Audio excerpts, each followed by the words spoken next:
చాలా చాలా హ్యాపీగా ఉంది. ఎందుకంటే సమంత గారు మళ్ళీ మ్యారేజ్ చేసుకున్నారన్న న్యూస్ తెలిసినప్పుడైతే నేను చాలా చాలా హ్యాపీగా ఫీల్ అయ్యాను.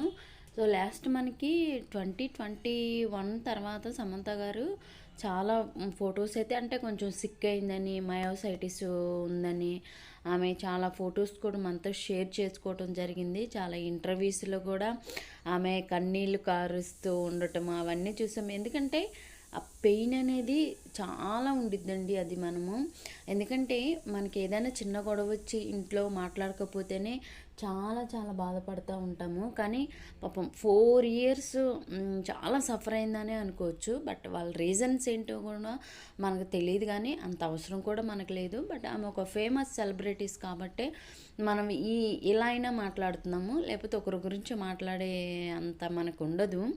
చాలా చాలా హ్యాపీగా ఉంది, చాలా క్యూట్గా ఉంది. అసలు సమంత గారిని ఇష్టపడిన వాళ్ళు ఎవరుంటారు చెప్పండి? అందరూ సమంతను ఆమె స్మైల్కే ఫ్యాన్స్ ఉంటారు చాలామంది కూడా. ఎటకేళ్ళకు చాలా రూమర్స్ వచ్చాయి కదా. సో రాజు నిడ్మూర్ గారు ఈమె రిలేషన్షిప్లో ఉన్నారని, ఇలా మనకి చాలా రూమర్స్ తర్వాత ఫైనల్గా అయితే 1/1/12/25లో వీళ్ళైతే ఈ మొత్తానికి కూడా ఫుల్ స్టాప్ పెట్టారనమాట. కొంచెం బాధగా ఉంది నాకు. ఎందుకంటే ఆ సైడ్ ఉన్న రాజు ఫ్యామిలీ అంటే రాజు వైఫ్ ఎవరున్నారో ఒక పాప కూడా ఉన్నట్టుంది.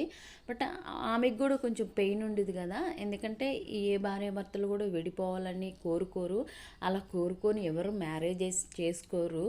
కాకపోతే ఎప్పుడు కలిసి ఉండాలని కోరుకుంటాం. కానీ విధి రాసిన వాటిలో విధి రాసిన వింత నాటకంలో పాపం వాళ్ళు అలా దూరంగా ఉండాల్సి వచ్చింది.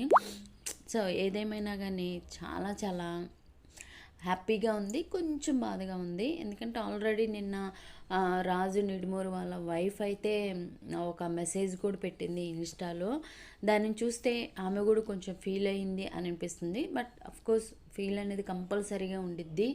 ఎందుకంటే తన భర్త వేరే వాళ్ళని మ్యారేజ్ చేస్తున్నాడు కదా, ఆ పెయిన్ అనేది ఖచ్చితంగా ఉండిద్ది. అలా అయితే ఏదైతే మన చైతన్య గారు మన సమంత గారి ఎక్స్ ఉన్నారో ఆయన కూడా మ్యారేజ్ చేసుకున్నప్పుడు మన సమంత గారు కూడా అంతే పెయిన్ ఉండిద్ది, ఈక్వల్గా పెయిన్ ఉండిద్ది.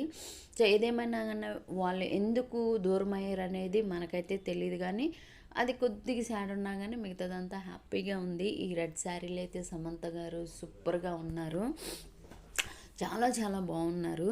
సో ఇదే ఇక్కడి నుంచైనా చాలా హ్యాపీగా ఉండాలని మనస్ఫూర్తిగా కోరుకుంటున్నాము.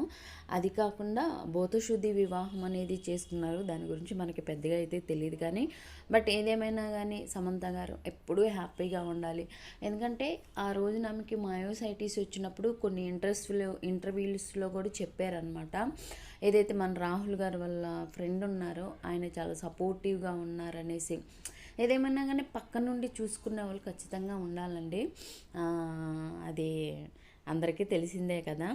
సో ఇక నుంచి అయినా ఆమెకి మొత్తం తగ్గిపోయి ఈ ఏదైతే రాజు నిడుమర్ గారు ఉన్నారో ఆయనతో హ్యాపీగా ఉండాలని, లైఫ్ లాంగ్ కలిసి ఉండాలని కోరుకుందాము. అంతకుమించి మనం ఏం చేయలేమండి.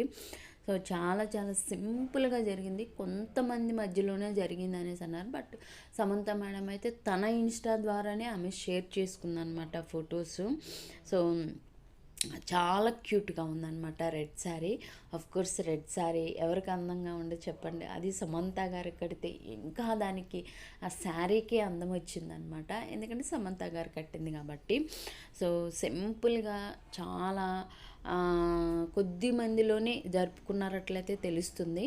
అది కూడా మనకి ఏదైతే సమంత గారికి బాగోలేనప్పుడు ఈషా ఫౌండేషన్స్లో ఉన్నట్లుగా ఆమె చాలా వీడియోస్ మనం చూసాము. సద్గురు గారితో ఉన్నట్లుగా కూడా చాలా వీడియోస్ ఆవిడ ఇన్స్టా ద్వారానే చూసాము. కొన్ని స్పీచ్లు కూడా మనం విన్నాము. అలానే జపం చేసుకుంటూ కూర్చున్నప్పుడు ఏదైతే మెడిటేషన్లో కూర్చున్న ఫొటోస్ కూడా మనము చూసాము. సో అదే ఈషా ఫౌండేషన్లో అయితే మ్యారేజ్ చేసుకున్నట్లుగా అయితే మనకి తెలుస్తుందండి. సో హ్యాపీ, అంతకన్నా ఏం కావాలి.